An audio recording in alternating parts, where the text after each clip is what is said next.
είναι στον 7ο διάδρομο. Και έχουμε και το κύριο Γιανναδάκη του Συλλόγου του Μαρκοδρόμου Κρήτης, το μεγάλο μαθηματική, στον 5ο διάδρομο. Ήταν 7ο διάδρομο πάνω στο σκάμ και δεν θέλει να τρέξει. Όχι, γιατί τον βάλαμε. Τι σου λέω, πήγαινε να δεις. Και πιο γρήγορο λοιπόν σπρίντερ της Κρήτης. Είναι μπροστά σας, είναι κάποια στην κατηγορία του ΕΠΕ, κάποια στην κατηγορία των άντρων. Θα δείτε λοιπόν μεγάλη έκθεση. Έχει 7ο διάδρομο το Σιλικιό.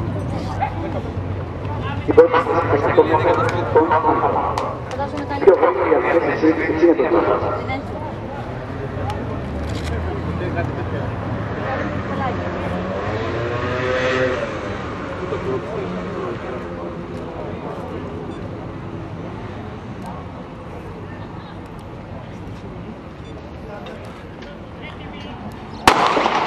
Έφυγα λοιπόν, έφυγε καλά το κουκλάκι με τον Γιανναδάκη και ο Καριάκης Μαχαλάς και ο κουκλάκης Κώστας του κ. Ναχανία στην πρώτη θέση με δεύτερο το Γιανναδάκη και τρίτο το Σαλιδάκη.